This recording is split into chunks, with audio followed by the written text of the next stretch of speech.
Welcome to another episode of We Don't Die. I'm your host, Sandra Champlain, author of the international best-selling book called We Don't Die, A Skeptic's Discovery of Life After Death. And just a reminder, my home base is wedon'tdie.com, where you can always find our free Sunday gathering inspirational service, 2 o'clock New York time every week, and there's a medium demonstration included. Plus, we have some great classes that are ongoing on the main page at We Don't Die, towards the bottom. If you're not yet a subscriber, please do. It's to my email list, and in return, you'll get a copy of my book, We Don't Die, in PDF form.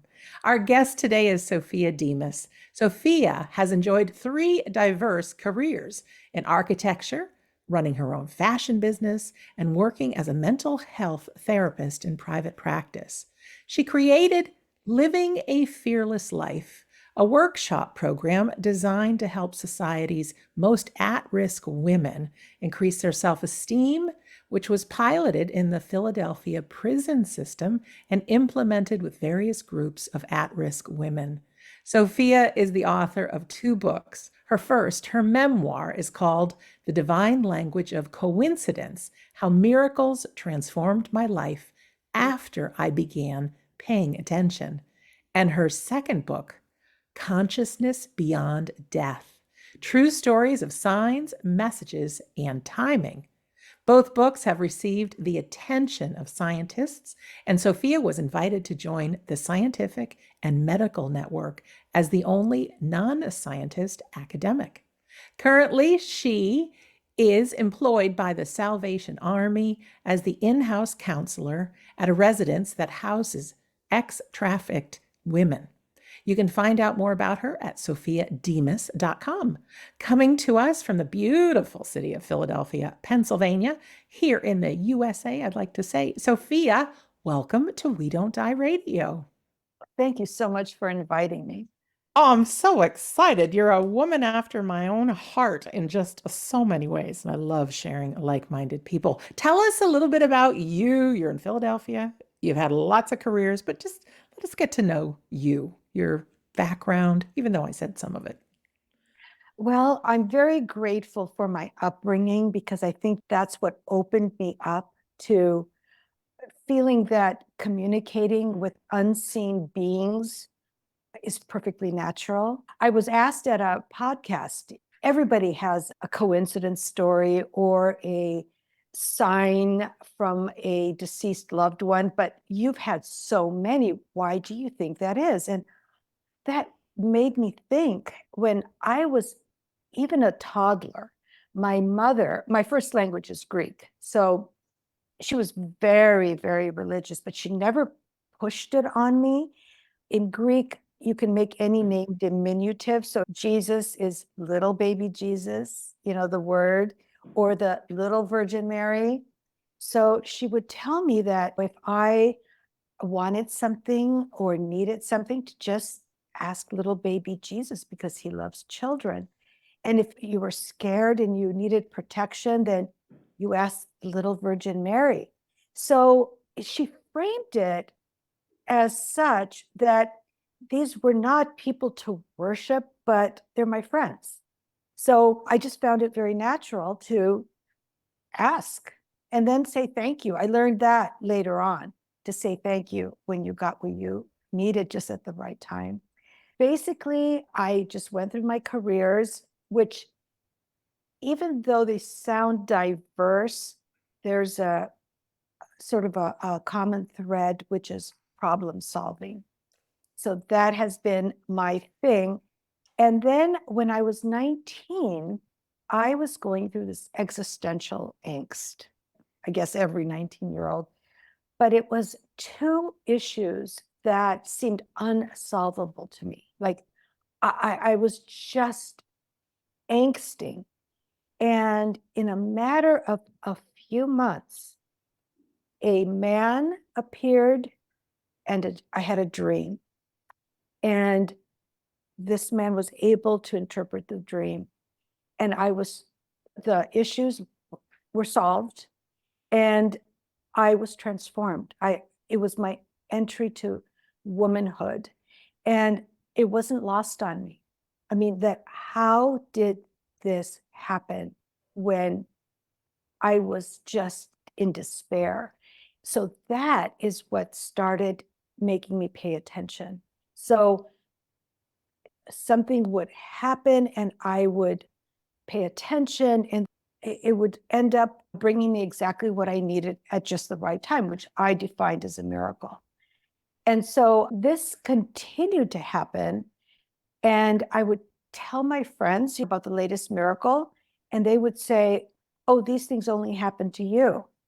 And I knew that wasn't the case. I mean, why? I'm not a guru or anything special, you know? So it was in 2011. I was reconnecting with a childhood friend, and I told her my latest miracle. And she said, "Oh, God, these things only happen to you." And I just thought, wait a second, something clicked. And I thought, everybody has a story, but just why have so many of these events happen to me? And so what I realized was just kind of untying all these events. I realized that a coincidence happened and I took action on it. And it yielded what I consider a miracle. I mean, if I hadn't, it would just be a coincidence. But that was sort of the opening. And that's when I decided to write a book, because I was told I was going to write a book by a medium. And I argued with her and I said, that's not in the cards. I'm not writing a book. I mean, that just sounded so unsavory. Like, I'm a people person. I'm not going to sit, somewhere quiet and write a book. And I remember she said, word for word, she listened to me and she said, Spirit says, when she's ready, there are many spirits here to help her and many hands on earth. And that's how it went down. So, and there were so many that I plucked out all the events that had to do relating to death. And that is my second book. So there is no skepticism here, just I so you love it. know. Yeah, well, I can get it. And there's so many things in what you just said. First of all, when we really feel that there is an afterlife and our life matters, a lot of people are looking for their life purpose. And it's really interesting because I tell people it's not a job you're doing, it's who you're being and what fuels your soul. And you're a problem solver. I'm a person making a difference. So I love that you carried that through in your varied careers and that you're making a difference. So now you mentioned miracles and the coincidences that you acted on. Give us some examples of miracles, because some people think miracles are something small, other people really big. What kind of miracles are you talking about that happened? Okay. Okay. First of all, I do not deem that one miracle is bigger or lesser than the other. Okay. So I'm going to give you two sort of nice, light events that I received exactly when I needed them. And they both had to do with our wedding. So the first one, and it would be interesting to see which one you think is stranger. So I call my friend Anne, and a man answers that's not her husband. And I said, is Anne there? And this man says, Sophia, is that you? It's Jerry. You called me. It's Jerry. Look, I'm really late for a meeting. Can I call you later? And he had an accent, and I know this guy socially, just an acquaintance. And somehow he recognized my voice. And I said, so what I said was, Jerry, you have to call me back. Promise me you are going to call me back. And he says, no, I promise you. And I said, but before you go, what is your telephone number? And I had misdialed the last digit. So Jerry calls me back, and Frank and I had decided, we had decided to get married on 4th of July and the wedding was 4th of October. So it's 3 months. So all the venues were taken, all the bands were taken, music. So I thought, we're going to do it no matter what. I have a friend who's an event planner. She can make anything look beautiful. And we were struggling.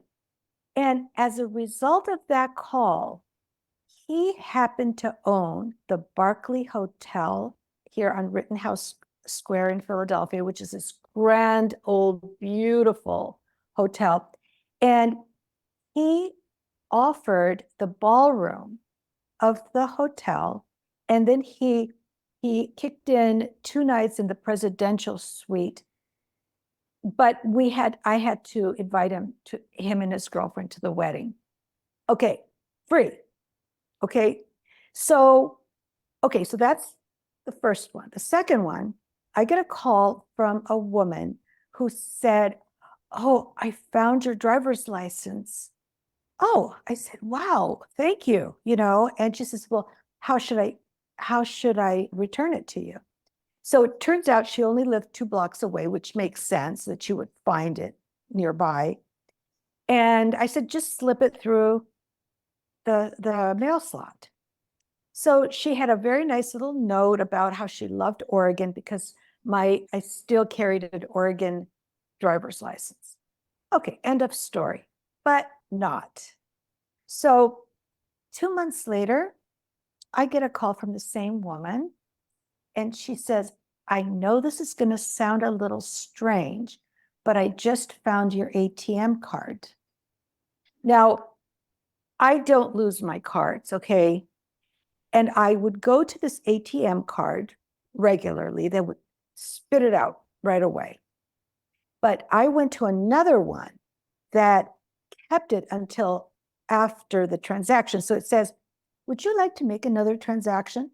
So I left, and the person after me could come and wipe out my whole bank account. But it was her. It was her. So she gets the ATM card and she said, "Would you like me to put it through your mail slot?" I said, "No, we have to meet. So you have to come over to my studio and we have to meet." So she comes over, and I had this handmade soap from Oregon that I gave her to thank her.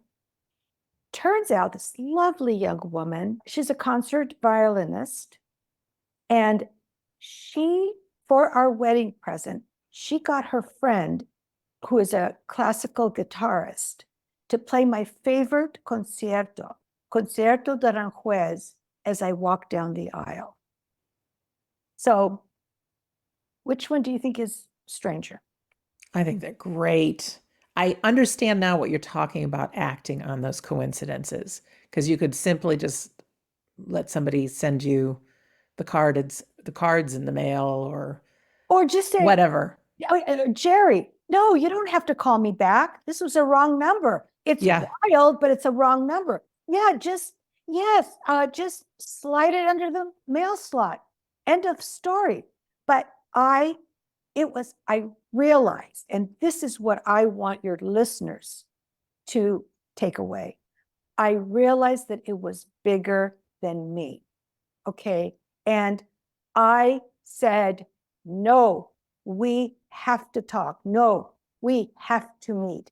So that is what I mean by taking action. Okay. Now, the other thing that's in my book that I won't go into, but it's one of the strangest things that kind of ever happened. But so after meeting very soon in my relationship with my husband, I realized that he was a rager. Okay. So he's this wonderful, soft-spoken man, and he would perceive like an innocent gesture as I was demeaning him or something. And then he would just explode without qualifying it. And it's all because of childhood issues. Okay. And I had to live with it because he was such a wonderful person. But it got to the point where I went, "I'm not dealing with this anymore. Goodbye." And I moved out. And a we were communicating, and then something happened that I thought, I never want to see this jerk ever again. And I had my friends where I was staying, she was going through a divorce, and I had a divorce attorney's card in my hand. And something made me open my Course in Miracles. Are you familiar with it? I am, but some of the listeners are not. Okay. It's a book that, really challenged me and added to my life's existence. And I resisted. I resisted for a year and a half. It was slapping me in the face on all sides. And I refused to read this book because it was channeled and that didn't sit well. And it looked like the Bible with little numbers, I just, and I, and I, something happened. I was forced to read this book, and it really has changed my life. So I opened the book, and I have to read whatever it says, even if I don't want to. And I just wanted to see what was in store for me. What is the next? I was feeling so free and energized. And I opened the book to a chapter called The Healed Relationship. And I'm like, but I had to read it. And what I got out of it was God is in everyone. And if your brother comes to you to make contact with his hand outstretched and you say no to your brother, you say no to God. And I'm like, oh God, I can't do that. So I thought, it's nothing off my back. If he calls, I'll talk to him. He called the next day and he wanted to get together. He wanted to talk. Well, what am I going to do? Can't say no to God. So I had him come over. And I said, I guess I'm telling you the story, but so I said, I want you to know that the only reason that you are sitting across from me is because of a miracle.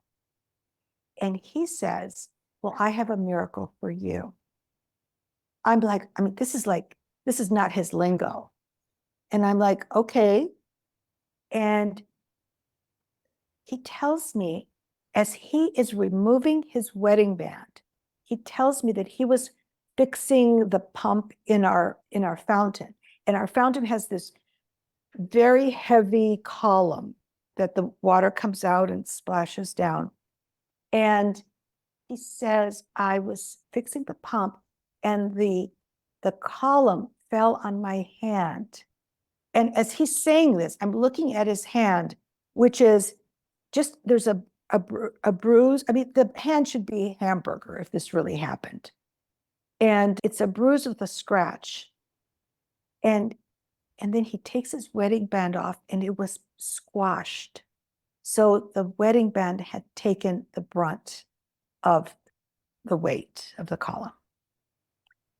So, and that is what I needed to disarm me and just completely disarm me, something that dramatic. So we started to see each other. And then I was going to my best friend's wedding in Maui, where I was going to be the matron of honor for the third time. And I wanted to invite him, but he had sabotaged so many like romantic getaways that I was on the fence. And then I thought, no, trust him. And if it doesn't work, it doesn't work. So we're on our way to Hawaii, and I grabbed a book, and I realized that it wasn't a novel. It was called what was it? It was by Deborah Green, something energy. She's a kinesiologist. And I'm reading this book on the plane, and it's talking about these energy clearings, and I am fascinated. And I'm going back to her citations at the end of the book. And I'm at the end of the book, and it's her name, Deborah Green. And where does she live? In Maui, Hawaii. And not only that, but she was on Kihei Road, where our condo was. So what do?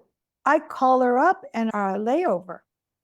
And we ended up having these energy clearings. I said to Frank, I showed him, I said, look, it's Hay Road. I mean, it's where our condo is. And so that was in 2009. And Frank has not had one episode since. He's a transformed person. I am married to my ideal life's co-pilot. So now, so here we had a series of 3 coincidences that yielded, saving my marriage. So you can say, well, were those ones that pertain to the wedding bigger or smaller? No, they're all the same. But I would say that saving my marriage is more important. So I would make that distinction. Thank you, Sophia. Let's talk about your belief in the afterlife. And before we're done today, I want to talk about how we can all be openings for miracles. But let's talk about the afterlife. We have just so many people who are with us right now who've had a loved one pass, and we've had signs that are so easy to brush off as just our imagination, but they're real, and I know they are. So could you talk about that and that book? Well, I've had so many, I would say, visitations when after my father died, not only after my mother died, but there were some very strange things that were happening in the home while I was taking care of her. I went to Portland, Oregon, and took care of her for 10 months until the moment she died, which was a miracle in and of itself, what happened. There's no doubt of what happens, that when we die, we simply shed our bodies, and we are as conscious as you and I and everybody who's listening right now. I mean, there's just no question. So I've been just very open to it. And so I realized that I needed to share this. And that's why I included all these events in that first book, like I said, but I decided that they were to be a separate entity. And also, just so people understand, it was very interesting because the scientists that were interested in my first book, I mean, I knew that scientists studied consciousness, but I had no idea that they also studied coincidence. And so those scientists really had no interest in my second book about these communications. And then, just because I guess very lucky, just before the publication of the second book, Consciousness Beyond Death, all of a sudden, these scientists who had no problem writing about NDEs, near-death experiences, didn't want to touch my book with a 10-foot pole. And why? Because NDEs have been studied for decades. But and just before its publication, a new scientific field has emerged, after death communication. So now we have ADC. So now they're all interested because it's kosher and they don't have to risk their reputations or whatever. It's very reaffirming. So basically, the anecdotal stories have been going on forever, but now it's permeating the scientific field. Can you give us some examples of the signs in after death communication that you've received? Because I love your miracle stories. Let's have a few of these stories as well, if we can. Okay, I am going to give you 2 that were pretty recent, so they're not even in the book. Okay. So, and one, I was telling my eye surgeon about the book, and she says, well, I've got a story for you. And I'm like, okay, what?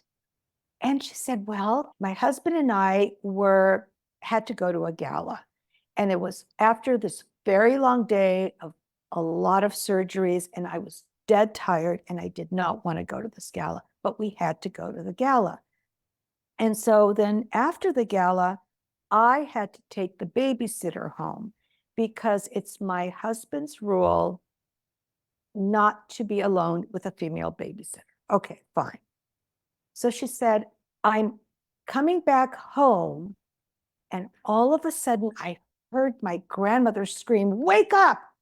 And she goes, I came to, and I was heading into a brick wall. And she had just enough time to put the brakes on and save her life. So that's one. Okay. And so this is like, you know, an example of our deceased loved ones looking out for us. And that is just a fact. And they all have different ways of doing it, and some don't. Some choose not to communicate, but this is an example. But the latest one that happened was about 5 months ago. I lost one of my oldest and dearest friends, Pushpa. And I mean, this just a remarkable woman, a global woman, raised in South Africa, of Indian descent, had her undergraduate degree from Edinburgh, Scotland, got her PhD here in the University of Pennsylvania. And I got a text that she had died, and I was just beside myself. I just couldn't believe it. And lucky for me, just 2 days before, we had this wonderful FaceTime call where she told me that she loved me and that I was her sister. So that is extremely special to me. So a couple of weeks ago, I'm walking and I'm thinking of her and how I'll never hear her laugh again. I'll never have her delicious Indian food. And I said, I just kind of like thought to myself, Pushpa, if anyone is going to give me a sign, it's you. And I said, it's probably too soon, but when you're ready, I would love to have a sign from you. The very next day, the very next day, I get a Facebook friend request from my friend Pushpa. Wow. I mean, From beyond. I mean, I have had that happen where a friend, somebody that I get a friend request from somebody who's already a friend, but from my over 500 friends, it's Pushpa that, gives me a friend request. So somebody could say, a skeptic could say, oh, well, that's a coincidence. But it's not, because I asked for it and it was given to me. And I am so grateful, which is very important. It's so important because gratitude is the highest form of prayer and just as important as prayer. So to acknowledge these gifts. Agreed. I think gratitude is the foundation for miracles. Let's get back to signs because people want signs from their loved ones. Can we ask for them? Is it important to keep talking to our loved one, work with them, acknowledge when the signs come through? All of the above. All of the above. So, for example, okay, so for some reason, I don't know when the first time this happened, but finding a nickel reminded me of my father. Okay, because he would give me, like when I was like 5, he would take me to the corner grocery store and he would give me a nickel and I could go in by myself and buy gum. And I just thought that, I mean, oh, wow, this is what it feels like to be an adult. And so it reminded me of him. So somehow I attributed finding a nickel with my father communicating with me. And then what happened? Okay, so now, I mean, it wasn't that anything grand happened, it just was something that reminded me of my father. So I started to get these nickels just when I would think of him. And I remember one time I was falling asleep and I was really, there was an issue I was having, and I was trying to come to terms with this issue. And I kind of reached out to my father and said, well, so what do you have to say about this? And here's what I want to do. What do you have to say? So I fell asleep, and in the morning I woke up thinking of that. I had my cheek on the pillow, and I'm thinking of, what I was thinking about the night before. And all of a sudden I felt something kind of hard on my cheek, and I lift my head, and there is a nickel. There's a nickel between my cheek and the pillow. And I got up because I wanted to know, is there a wallet around here? How did that? I toss and turn, flip my pillows, and here is this nickel. And that was it. It was, he's confirming, yes, that's what you should do. And it has happened over and over. Once on my birthday, I was having lunch with a friend, and it was outside, and he got up to go in and get a cup of coffee. And I thought of my father, and I just thought, wow, just on my birthday, and I just thought of him. And I looked down, and right in front of my toe is a nickel. And one time I remember I said to him, okay, Daddy, it's been a long time. I haven't gotten a nickel. Can we have a nickel, please? And it was almost like I heard his voice, and it was just like this. It was like, no, I get to give you the nickel when I want to give it to you. And so that was that. Very next morning, I opened the gate to the sidewalk, and right in front of the gate is the nickel. So are these coincidences? But it's the timing. It's the timing that makes it meaningful. Beautiful. I just saw a video this morning, and it was a woman. I don't know if she was decorating a grave site, but she had one of those toy spinners that kids have. You can blow on them and they spin. Yes. And she's talking to her loved one, and there's no wind. And she says, baby, are you here? Are you here? Show me a sign. The thing starts to spin. And she says, oh, I love you. I'm so glad you're here. Make it stop. It stopped. Make it spin the other way. And it starts spinning the other way. It's on Facebook now. I'll see if I can include it at the end of this Oh, video episode. And then the other one of my listeners sent, she has a dimmable lamp, and she's talking to her grandmother, and she says, can you make it dim? And slowly it dims. And can you make it brighter again? And it brightens, and it goes back and forth. They gave me goosebumps. So it's keeping that relationship alive. Your loved one keeps it alive. They know that we're still here on earth, but for us to continue to talk to them. And how about journal? Keep a journal, because our minds will want to say, oh, that wasn't real.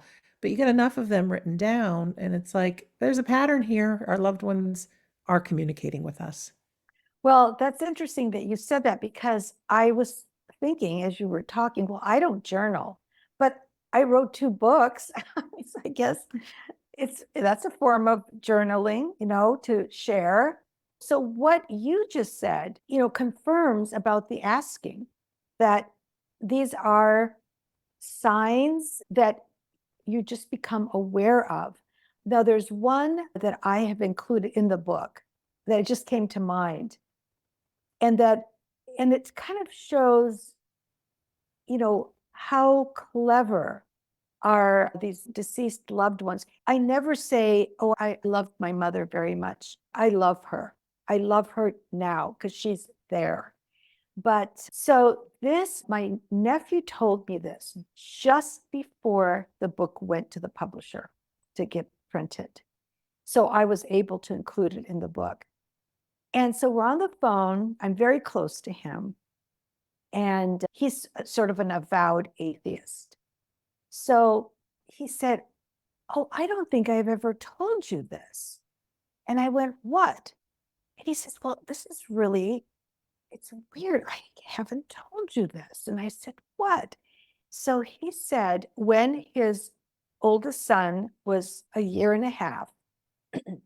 And he said, I knew he was a year and a half because he only said mama and papa. And so we were trying to get him to say other words, and he would kind of struggle, and he just wasn't there yet. So he says, I was feeding him. He was in his high chair, and it was just me and him. And I was doing the kind of airplane thing to get him to eat. And so we're doing this. And he said, all of a sudden, his eyes are transfixed. He said his eyes just got wide, his mouth dropped down, and he's just staring. And then he starts giggling. And he said he just started giggling and giggling. And I said, Teddy, what are you seeing? And he goes, yeah, yeah. So, okay, that is the Greek word for grandmother. So that was never mentioned to him. She had died years before. And also, a lot of Greek American kids will address their grandma as yaya, but he said it the correct way, yeah. And it was just as clear as day that she introduced herself to him. And I said to my nephew, I said, see how clever she was. I said, she wasn't going to, first of all, she didn't appear to him while he's with his Russian grandparents or his mother. She chose to appear to him when you were there so that you could experience this. And she wasn't going to appear to you. You're the non-believer. But she appeared to him, and he was able to communicate it to you. It's just such a wonderful thing to think all these clever ways. And my book, well, there's 10 chapters in the book. 7 were my personal experiences, and not all of them are after-death communications. One chapter is I had 2 incredibly freaky accidents within 5 months of each other that I survived. And to me, the message was that it's not your time. You have to write these books. But 3 of the chapters are experiences that 3 friends had. And I swear to you, I can't tell you which one I think is the stranger of the 3. I guess it's being open, just being open to it. Oh, I love that. Your website, just a reminder, sophiademas.com, and you can see both books right there.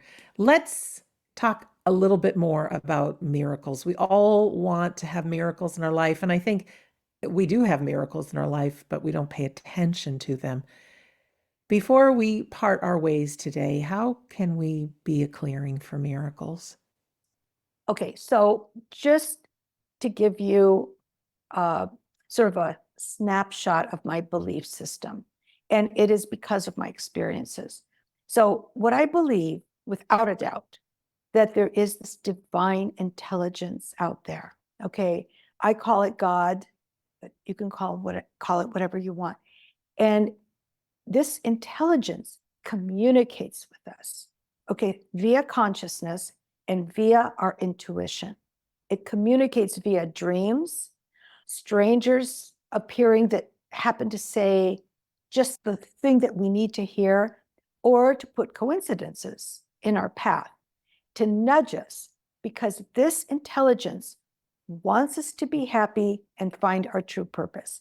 And by communicating to us, and by us taking action on these communications, what happens then is we co-create with this divine intelligence, and then the miracle can happen. I mean, sometimes I guess it's a gift and we don't have to do anything, but when it's this message, this coincidence, we have to do our part to co-create the miracle. And some people might be thinking, well, these things just don't happen to me.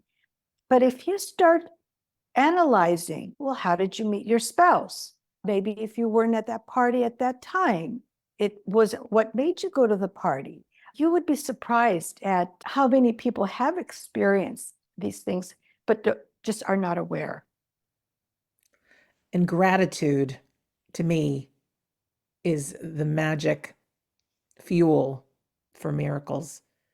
Someone once told me, if grandma sends you a gift and you don't say thank you, eventually grandma might stop sending you the gifts. Well, you know what? Absolutely. And another point here that we don't realize is obstacles. Okay, so I can't tell you how many times I have said, God, why are you doing this to me? Like, I have my desire, and then there's the obstacle, and another obstacle, and I just can't get to it. Well, either the next day or 2 years down the line, I have thanked God for those obstacles because it has kept me from peril, actually saving my life. So thank you, thank you. I say thank you all day long. I just go around saying thank you all day long. I ask for what I want. And when you get to that point of faith, you don't worry if you don't get what you want because it's just not meant to be. So it's just a way of living. You never have to worry about anything. I mean, we do because we're human, but you don't really have to. Beautiful. You work with the Salvation Army, and that is my top charity that I give to, share with, et cetera, and so forth. Could you tell us a little bit about your work? You're not just an author sharing miracles, you are on the court helping people on a daily basis. Okay, so I think you just encapsulated my true life purpose. Okay. And all of these careers kind of led me to want to be truly helpful to others because I realized through my experiences that not everybody had these wonderful, loving parents or these cheery childhoods. I just can't tell you the trauma that is out there. I work in a whirlpool of trauma. I work with women who were trafficked. One was trafficked by her mother when she was 10, another trafficked by her mother when she was 14, and then at 17 just dropped her off at a foster home.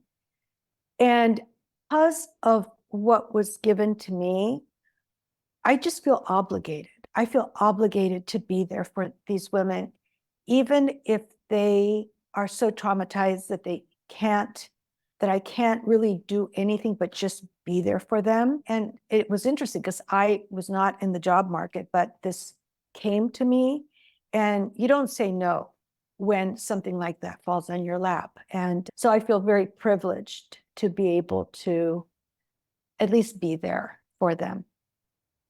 Thank you for all the work that you do and have done. Any final words for our listener or our viewer today? I would say that that your viewers and listeners should just keep watching your show or listening to it because what you are doing is speaking the truth. Okay. And I just want to confirm that that this is there for them. This medium that I had somehow coincidentally met, and what she told me, she actually is the one that told me that I was going to write the book. And I remember saying to her, I do want to talk to you, but I don't want to disturb my dead loved ones. I just don't want to disturb them. And she said, well, just because you want a sign or you want to communicate with them doesn't mean that they will. So I think it's important to know that if you don't get communication that you've asked for, it is your loved one's prerogative not to show up, but that doesn't mean they don't love you or they're not watching over you. So there is that aspect, but they're there and many of them are ready to talk with you. We want to thank Sophia for being our guest today And for our listener or our viewer, thank you for taking the time to be here. A reminder, you can find out more about Sophia and her books at sophiademas.com. And as a reminder, my home base is wedon'tdie.com, where you can always find our free Sunday gathering with medium demonstration included. Also, if you're a super fan of finding great evidence of the afterlife, I have a Patreon club. If you'd like to make a small donation to that, you get a full list of all 650 plus episodes that I have recorded. You can search for your favorite ones, you can click on them to view them or listen to them, and you get new episodes before everybody else. So that's at wedon'tdie.com. In closing, my name is Sandra Champlain. I'm always so happy to be your host on We Don't Die. I do believe that life is an education for our souls and that our lives here on earth are so important. Please don't forget the power of gratitude. Don't forget the power of keeping in touch with our loved ones because they can see and hear you, even though you may not see and hear them. Keep track of the signs. They're going to do their best to give them to you. I want to thank you for listening or for watching. And for our viewers, these are the 2 videos that I talked about in the episode today. Bye for now. Nanny Hilda, if it's you, could you turn the lamp down a little bit? Can you dim the lamp? Please? It was really cool. Ah, thank you. I'm so glad you're here with us. Now, Nanny Hilda, if this is still you, can you turn the lamp up? Can you turn the lamp up? I know this is a lot of work. Can you do that? Thank you. I brought these things out here. I'm gonna try to put around your gravestone when they, and I need to measure and see how long I need to get them. Make that thing spin, son. Make it spin. Make it spin for your mama. I'm here. I'm here. I was there that night. I was there that night. I said I wouldn't leave you. But I know you with me everywhere I go. Everywhere I go. Everywhere I go. You with me. It's hot out here, boy. I'm telling you, it's hot out here now. So I'm going to try to make this thing do what it do. Now, I need you to make that thing spin so you and know your mama out here, baby. I'm out here. Lasia says she going to come out here and help me. Make it spin. And the wind blowing, I need some air, honey. Oh, I need some air. I'm going to take some of these rocks up. I'm going to take some of these rocks up. I'm just trying to get a little idea how many more I need to get to going down your thing. And we're going to come back out here and we're going to hook it up for you, baby. We're going to hook it up. Make it spin for me. Make it spin for me, Alex. Make it spin. You know I'm here. Happy birthday to you. Happy birthday, happy birthday. Happy birthday to you. 32, boy. Yeah, that's what I'm talking about. There go my boy right there. Happy birthday to you. Happy birthday. Happy birthday. Happy birthday to you. It's your birthday. Get busy. It's your birthday. Yes, baby, it's your birthday today. And I will rejoice. Okay. That's what I'm talking about, son. Happy birthday to you. Ain't no wind blowing. Ain't no trees blowing. Won't he do it? Make it spin, boy. Make it stop. Stop. Stop it. God, I miss you. I know it's you. Make it spin, Alex. I miss you. Oh, I miss you. God, I miss you. God, I miss you. Oh, I miss you. Oh, you are so missed. Everybody misses you. You miss us too, don't it? Now make it stop. Make it stop. Make it stop, baby. You with me? Make it spin if you with me. Wherever I go, make it spin, please. If you with me, wherever I go, make it spin for me. Just make it spin for me. Don't stop. I know it. I feel you. I feel you. Oh, I feel you, Alex. I do. Oh, I do. Oh, I do. Make it stop. Just make it stop. Now rest, baby. I want you to rest with Jesus. I want you to rest with Jesus.